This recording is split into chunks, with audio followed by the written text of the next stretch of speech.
नमस्कार दोस्तों, मैं प्रशांत भारती स्वागत करता हूं यूट्यूब चैनल के ऑनलाइन प्लेटफॉर्म पर। आज हम लोग दोबारा से जनगणना 2011 के सेकेंड पार्ट्स पढ़ेंगे। ठीक है, इसके पहले मैंने फर्स्ट पार्ट्स पढ़ा दिया है। ठीक है, जो बच्चे इस चैनल को सब्सक्राइब नहीं किए हैं आप लोग सब्सक्राइब कर लीजिए ताकि आप फर्स्ट पार्ट पढ़ सकें। ठीक है, तो क्योंकि फर्स्ट पार्ट में बहुत सारी इंफॉर्मेशन दिया है मैंने, जैसे कि विश्व में सबसे पहले जनगणना किस देश में हुआ है, अमेरिका में 10 के जनगणना कब से स्टार्ट हुआ, इंग्लैंड में कब प्रारंभ किया गया जनगणना, और भारत में सर्वप्रथम जनगणना किस गवर्नर जनरल के शासनकाल में हुआ, ये सारा इंफॉर्मेशन मैंने फर्स्ट वीडियो में डाल चुका हूँ। ठीक है, आप लोग वहां से देख लीजिएगा। चलिए आज की सेशन स्टार्ट करते हैं जनगणना 2011 के सेकेंड पार्ट्स। सबसे पहले हम लोग देखेंगे 10 के वृद्धि। सबसे पहले हम लोग देखेंगे 10 के वृद्धि। ठीक है, 10 के वृद्धि में क्या देखेंगे, ऐसा कौन सा राज्य है जहां की 10 सालों में जनसंख्या उस राज्य की सबसे अधिक हो गई। यह भी देखेंगे ऐसा कौन सा राज्य है जहां की 10 साल में उस राज्य की जनसंख्या माइनस में चले गई, 10 की वृद्धि कम हो गई। 10 साल का अंतराल हम लोग देखेंगे, उसको बोलते हैं 10 की वृद्धि। समझ में आया 10 की वृद्धि क्या है? ऐसा राज्य जहां 10 साल में जनसंख्या पूरे राज्यों में से सबसे अधिक हो गया। फिर ऐसा राज्य जहां 10 साल में उस राज्य की जनसंख्या माइनस में रहा या पहले से कम हुआ, ये हम लोग देखेंगे। सबसे पहले यहाँ पे लिखा हूं, आपको ध्यान देना, आपको नजर आ रहा होगा। ठीक है, थोड़ा सा छोटा छोटा लिखा हूं, 10 की वृद्धि लिखा हूं सबसे पहले। उसके बाद यहाँ लिखा हूं राज्य, और राज्य यहाँ पे लिखा हूं सर्वाधिक और यहाँ पे लिखा न्यूनतम। ऐसे आप यदि आपको याद करना है तो ऐसे ही डायग्राम बनाइएगा जैसे मैं बोर्ड बनाया हूं डायग्राम। सर्वाधिक में राज्य, सर्वाधिक और न्यूनतम। सर्वाधिक देखा जाए 10 की वृद्धि सबसे अधिक जो है मेघालय राज्य में हुआ था। कहां? मेघालय। तो यदि क्वेश्चन पूछता है 2011 की जनगणना के अनुसार सबसे अधिक 10 की वृद्धि जो है किस राज्य का रहा है, क्या बोलेंगे? मेघालय राज्य का रहा है। और ठीक है, सेकंड नंबर पे पूछ ले तो अरुणाचल प्रदेश, तीसरे पे बिहार और चौथे पे झारखंड। ये आपको डिसेंडिंग ऑर्डर में 4 राज्य कम से कम याद रखना है। 4 राज्य। पहला तो याद रखना है कि 10 की वृद्धि 2011 की जनगणना के अनुसार सबसे अधिक मेघालय में था। फिर उसके बाद अरुणाचल प्रदेश, बिहार और झारखंड, और बिहार का स्थान पूरे भारत में तीसरे नंबर पे था 10 की वृद्धि में। क्लियर? जैसा आपको पता है कि वर्तमान में सबसे अधिक जनसंख्या उत्तर प्रदेश में है, और दूसरे नंबर पे कहां है? महाराष्ट्र में, और तीसरे नंबर पे बिहार में, और चौथे नंबर पे वेस्ट बंगाल में। तो अब यहाँ पे क्या है, 10 की वृद्धि सबसे अधिक मेघालय हुआ है। अब निगेटिव यदि बात करते हैं, न्यूनतम सबसे अधिक जो है नागालैंड में 10 की वृद्धि रहा है, माइनस में चला गया। आपको पता है किसी भी राज्य की जनसंख्या 10 साल में बढ़नी चाहिए ना। तो नागालैंड में क्या हुआ, 2011 की जनगणना के अनुसार 10 साल में यहाँ की जनसंख्या और माइनस में चली गई। तो ये नेगेटिव हम लिखा हूं, ये भी ध्यान दीजिएगा। ये क्वेश्चन कई बार पेपर में पूछा है। फिर वही सेकंड नंबर पे केरल है 10 की वृद्धि में। फिर गोवा है तीसरे नंबर पे, आंध्र प्रदेश चौथे नंबर पे। डिसेंडिंग ऑर्डर में आपको जो है ये पे आपको याद रखना है। क्लियर? फिर यहां नीचे आइए, यहां पे लिखा हूं जनसंख्या घनत्व। कितने लोग जो हैं 1 वर्ग किलोमीटर में निवास करते हैं, इसको बोलते हैं जनसंख्या घनत्व। कितने लोग जो हैं 1 वर्ग किलोमीटर में निवास करते हैं, उसको बोलते हैं जनसंख्या घनत्व। ठीक है, जैसे मैंने आपको बताया था वर्तमान में भारत की जो जनसंख्या घनत्व है वो 382 प्रति वर्ग किलोमीटर है। मैं फर्स्ट वीडियो में इस बात की चर्चा किया, फिर रिपीट करता हूं। यदि भारत की जनसंख्या घनत्व आपसे पूछा जाए, क्या बोलेंगे? 382 व्यक्ति प्रति वर्ग किलोमीटर। यदि हम बात करते हैं भारत में ऐसा कौन सा राज्य है जहां की जनसंख्या घनत्व सबसे अधिक है, उसका आंसर दिया हूं बिहार। ठीक, यहां लिखा हूं राज्य है, इधर है सर्वाधिक, इधर है न्यूनतम। दोनों क्वेश्चन पूछता है भारत में ऐसा कौन सा राज्य है जहां की जनसंख्या घनत्व सबसे अधिक है और जहां की जनसंख्या घनत्व सबसे कम है। दोनों याद रहेगा, दोनों याद तो रहेगा ही, लेकिन उसमें डिसेंडिंग ऑर्डर में 4 पूछ देगा। आपको डिसेंडिंग ऑर्डर में सजाइए। सबसे अधिक कहां है? बिहार में। ठीक है, यह है आपका घटते हुए क्रम में सबसे अधिक है बिहार में। फिर उसके बाद बंगाल में आ जाएगा, जनसंख्या घनत्व में इससे कम होगा। फिर केरल, उसके बाद केरल बाद चौथे नंबर पर उत्तर प्रदेश है। अधिक जनसंख्या घनत्व का आधार पूछा जाए, उत्तर प्रदेश का स्थान चौथा है। देखिए आपको नजर नहीं आ रहा होगा, लेकिन उत्तर प्रदेश है चौथे नंबर पे। वही सबसे न्यूनतम जनसंख्या घनत्व जो है वो है अरुणाचल प्रदेश का, 17 व्यक्ति प्रति वर्ग किलोमीटर। क्या बोला मैंने? 17 व्यक्ति प्रति वर्ग किलोमीटर है अरुणाचल प्रदेश का। सेकंड नंबर पे है मिजोरम, फिर है सिक्किम और फिर है नागालैंड। ये सब देख रहे हैं। एक्चुअली ये जो है न्यूनतम जो है जनसंख्या घनत्व सारे 7 सिस्टर जो है उधर नॉर्थ ईस्ट में, ठीक है, वो सारे राज्य वही हैं। ये भी आप माइंड में सेट कर लीजिए। अब हम बात करेंगे लिंगानुपात।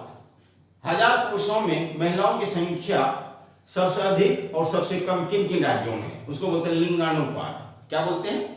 जैसे मैंने चर्चा किया तो भारत स्तर पे जो वर्तमान में जो लिंगानुपात है 943 महिला हैं 1000 पुरुषों में से, ठीक है। अधिक क्वेश्चन पूछता है वर्तमान में 2011 के जनगणना के अनुसार भारत के लिंगानुपात कितना है, तो आप क्या बोलेंगे? 943 बटे 1000, 943 महिलाओं की संख्या 1000 पुरुषों में से, बहुत कम है। अब हम अधिकतम देखा जाए, केरल में जो है अधिकतम लिंगानुपात है 1084 महिला हैं 1000 पुरुषों में। ये केरल राज्य थोड़ा सा मेंटेनेंस करके रह रहे हैं। देख रहे हैं यहाँ पे महिलाओं की संख्या अधिक है पुरुषों की तुलना में। क्वेश्चन पूछेगा सबसे अधिक लिंगानुपात वाला राज्य कौन सा है, तो क्या बोलेंगे? केरल।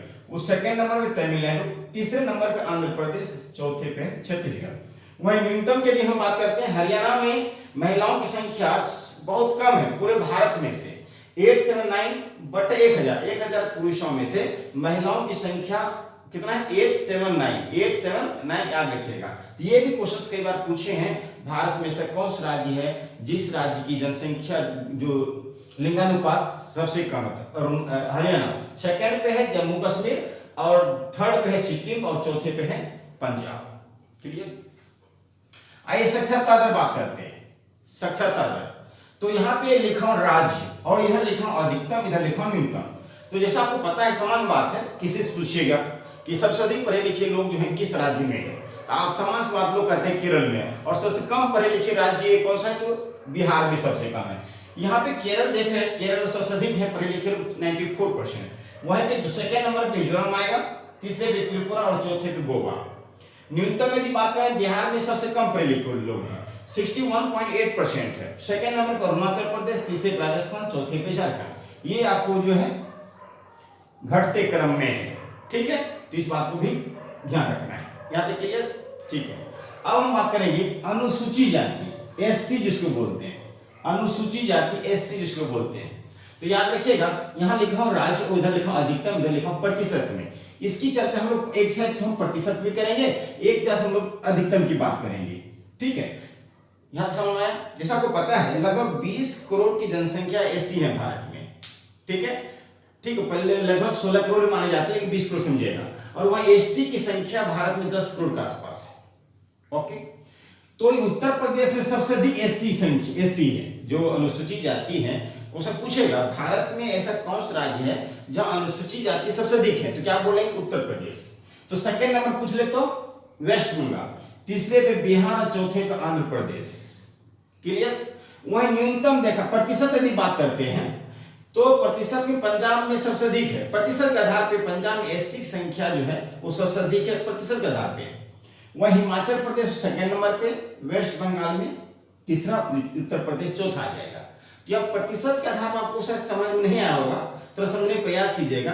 प्रतिशत के आधार पर बात करेंगे। जैसे मान लीजिए उत्तर प्रदेश की जनसंख्या सबसे अधिक है पूरे भारत में से, तो यहाँ एससी संख्या को अधिक मिला। वहीं मान लीजिए जो पंजाब है, पंजाब की जनसंख्या जो मान लीजिए 4 करोड़ है या 3 करोड़ मान लीजिए, और 3 करोड़ में यदि प्रतिशत के आधार पर निकालेंगे वहां एससी संख्या यहाँ अधिक मिल जाएगा और यहाँ कम मिल जाएगा प्रतिशत के आधार पे, ठीक है। तो वही निकालने का प्रयास किया है पंजाब, हिमाचल प्रदेश, वेस्ट बंगाल और यूपी। वहीं जनजातीय की बात करते हैं, एसटी की जो है सबसे अधिक किस राज्य में होगा? मध्य प्रदेश। ये भी क्वेश्चन पूछा है पेपर में, क्वेश्चन पूछा है कि सबसे अधिक एसटी जो है अनुसूचित जनजाति किस राज्य में है? सबसे अधिक आपको मध्य प्रदेश में मिलेगा और दूसरे नंबर में महाराष्ट्र और तीसरे उड़ीसा, चौथे पे गुजरात। प्रतिशत में पहले बात करें मिजोरम में सबसे अधिक होगा एसटी संख्या, फिर नागालैंड, मेघालय, अरुणाचल प्रदेश, ये सब वही नॉर्थ ईस्ट की राज्य की बात करता है। अब यहाँ भाषा का आधार विभाजन भी लिखा हूं। भारत में सबसे अधिक भाषा कौन सी बोली जाती है। उसके बाद फिर लिखेंगे भारत में धर्म जो है कौन से धर्म सबसे अधिक निवास करते हैं। दोनों पॉइंट यहाँ पे लिखा हूं, ये भी बहुत इंपॉर्टेंट है एग्जाम के व्यू से देखा जाए तो। हिंदी जो है 39% बोली जाती है भारत में, हिंदी भाषा। सेकंड नंबर पूछे क्वेश्चन के पूछा है भारत में सेकंड नंबर पे सबसे अधिक भाषा कौन सी बोली जाती है, क्या बोलेंगे बंगाली। बंगाली कितने नंबर पे 8% पे है। वह तेलुगु 7.8% पे, तेलुगु तीसरे नंबर की भाषा तेलुगु, और चौथे नंबर मराठी, और पांचवें नंबर पर तमिल, और उर्दू जो है छठे नंबर पे है। उर्दू जो है 6 नंबर पे है, और सबसे अधिक उर्दू बिहार में बोले जाते हैं। उर्दू का परसेंटेज 5% याद रखना है। क्लियर। बहुत सारी भाषाएं बोली जाती है भारत में, लेकिन आपको ये डिसेंडिंग ऑर्डर में 6 भाषा याद रखना है। वहीं की बात करते हैं धर्म के आधार पर जनसंख्या विभाजन। धर्म के आधार पर जनसंख्या विभाजन, तो देखिए हम हिंदू जो है हिंदू धर्म वाले सबसे अधिक है भारत में 80.4%। मुसलमानों की जो प्रतिशत है भारत में सेकंड नंबर पे है 13.5%, 13.5%। वहीं बात करते हैं ईसाई 2.3, तीसरे नंबर पे जो निवास करते हैं धर्म के आधार पे देखा जाए वो ईसाई है 2.3%। सिख है 1.84%, बौद्ध है 0.8%, और वहीं पे जैन जो है 0.4%। याद समझ में आया। ठीक है, बस आज की क्लास में इतना ही, फिर मिलते हैं नेक्स्ट वीडियो के साथ। Thank you so much.